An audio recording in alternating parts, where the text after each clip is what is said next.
What do women do that men would never think about? Hugging someone and making sure my face is up and away from them so I do not get macute transference onto their clothing. Same for deodorant if I'm wearing a short sleeved top. Since most of the more obvious ones have already been said, I will just put this out there. I doubt very seriously my husband has or ever will Google whether or not his nipples will ever go back to the color they were before to kids. Or their belly button. LOL, I was just touching my belly button and thinking about this. I miss my old belly button. How to seem aloof enough to not attract unwanted attention, but not too angry looking to attract a bad person looking for a reason to harass a woman. This is so damn real.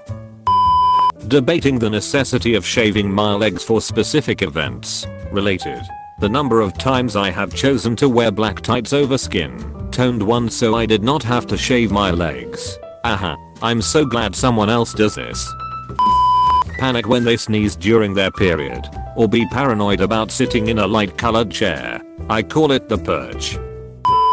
Factoring in my period when planning events. For example, wedding day, camping trips, kayaking adventures, etc. Ugh, yes, I hate that. Mine seems to manage to appear on Christmas, my anniversary, my birthday and any holidays we take, no matter how I plan.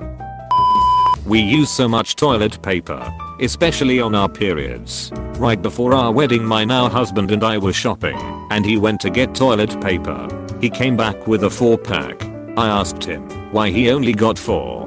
He did not quite hear the word only and answered for the future. 4 to him was stocking up. Put off buying a pregnancy test when your period is late. It is a huge roller coaster to go buy one. Take it. Imagine raising a child. Imagine telling your partner, trying to decide what to do with it, then getting a negative result. I have had a stern look at my whole life. Reassess our relationship, your ability to parent, my ability to parent, my finances, my ability to terminate a pregnancy, and you will never even know it happened. And debating whether to get the single pack or 3-pack. When I was at the point of potentially getting pregnant, I ordered a ducking 50-pack of pregnancy tests from China online for like 5. No obvious bulky packaging. No financial impact of testing or not testing. Basically lasted me all the way through until I was done having babies and put an IUD in, and I had leftovers to give to friends. LOL. Worry about being pregnant even if you didn't have sex that month. Yep. Pretty sure I have got Jesus in me right now. Having to gauge creepiness versus sweet old manness when interacting with older gentlemen. Very important when with older men of power, whether at work or at your place of worship. Unfortunate interactions in both places for me. I default into believing they are just overly affectionate sweet old men. Not always the case. Being told how you are so small and delicate that he could just break you in half. I once had a guy actually put his hands on my neck and say, wow, I could probably just snap your neck. Go away. I'm assuming men do not do that to other men. As a short guy, I assure you that there have been men that do this to other men as well. Feeling a little bit of dread when you have a DM from a stranger because you know opening it is basically disappointing penis roulette. Sorry for laughing, but I've never heard it called disappointing penis roulette. A game where everybody loses. LOL. I'm prepared for things, have it in my purse. Spare phone charger, Fitbit charger, ibuprofen, naproxen, lactase pills, sewing kit, tampons, pens, sticky notes, battery pack, checkbook, stamps, chapstick. Some days it is just impressive and I'm like a god of Mary Poppins. Why all? So true. And anxiety if we do not have our purse with supplies. Inevitably someone needs a band-aid or Kleenex the one time we do not have it. Planning my period's birth control around important events and vacation. Making sure I never leave the house without at least 1 menstrual pad and 1-2 doses of painkiller in my bag. Trying not to forget to shave my arms, legs, etc. if I had not worn short sleeves in a while. And then because I'm someone with PCOS hormonal issues, one of the symptoms is excessive hair growth, making sure there is no missed dark hairs on my chin neck. Whenever I tell someone I have a mustache and excessive dark chin hairs, Because of PCOS they are always like, wow really? I cannot see anything. Oh yeah. That is because I spend time bleaching and plucking my face daily, so you do not see anything. Going home and looking forward to taking off your bra lol. Remove hair from our belly, around our nipples, upper lip hair, not just pubic armpit leg hair. My husband and I were getting a little touchy-feely the other day in the morning and I noticed him take a second longer glancing at my boobs. But not in a "oh yes" kind of way, but more of a WTF kind of way. Afterwards he says, "Do not shave your nipples anymore. I will help you tweeze them if you want." I'm still not sure how I feel about this interaction days later. A lot of things related to grooming. The extent to which many of us deal with body hair, rough skin, hair and skincare, makeup, nails, etc. Like it is a meme that women's bathrooms are a mess of random products.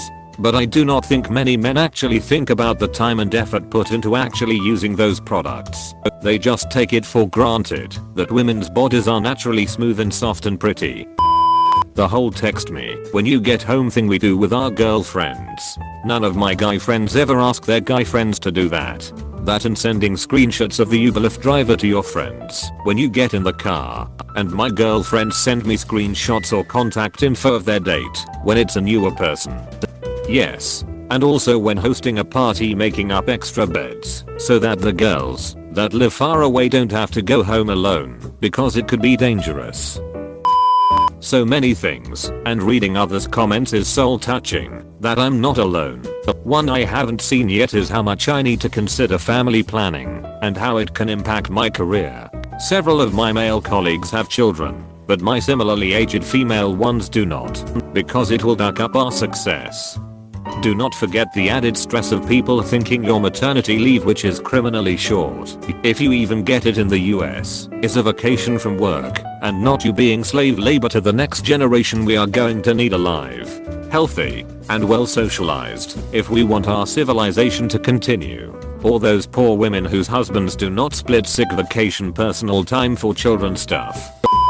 Talk openly about sex toys. I feel like vibrators etc. are so much more socially acceptable than fake vaginas and sex dolls. I have thought about this a lot, and it is so twisted.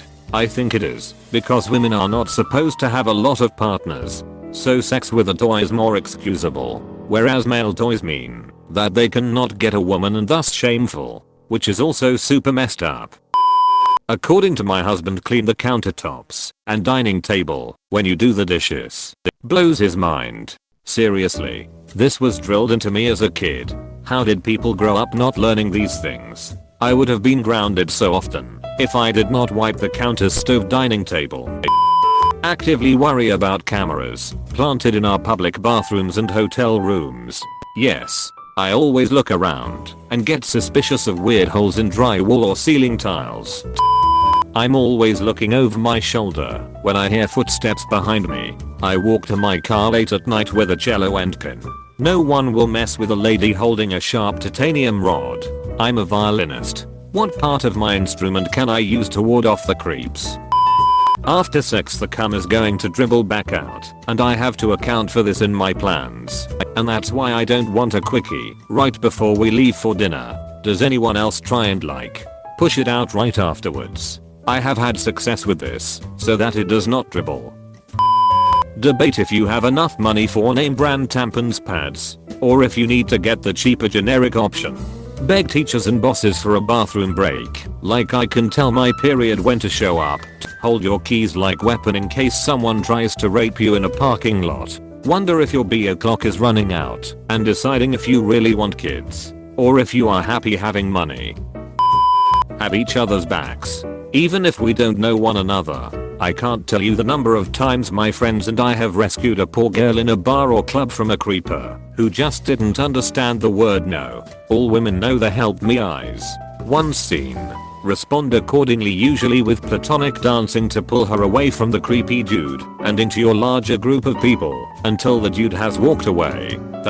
And asking in any public restroom if someone has a tampon. We've all been unexpectedly caught without, and we'll all return the favor someday. I remember when I was 18 I ended up at a house party that I didn't want to be at. with a guy I did not want to be with. I must have walked in with that luck in my eye, because the hostess was by my side in seconds, taking me on a tour of the apartment and finding out what the duck was going on. After explaining the series of events that had led me here, she disappeared and reappeared with some other women. She was like, right, boyfriend is making talk with random guy. I've called you a cab. Let's go, Anne. They formed a little semicircle around me and hid me from this guy as they ushered me out. I was near tears with gratitude and hugged her before jumping into the cab. Will always be thankful to that woman for recognizing how uncomfortable I was. Worry about boob sweat. Worry about handymen, repair guys and delivery men coming back and raping them. I was having my internet installed recently. They were having major issues, and at one point there were 5 men in my 1-bedroom apartment with me. I spent the whole time with my back to the wall thinking about what I needed to do if these guys decided to take advantage of the opportunity. Shaving the toe hair. How to negotiate and justify your boundaries no in a sexual situation. Pre-planning to avoid being home alone if we are getting a delivery, or making it seem like I'm in a crowded house if I with extra precautions like having my dog and phone with me. My boyfriend was out on the back balcony last week when a delivery man came inside unnecessarily with our food, calling me honey and sweetie. Elevator opens up directly into our apt, and I was very rattled when BF Matty realized a few minutes afterwards.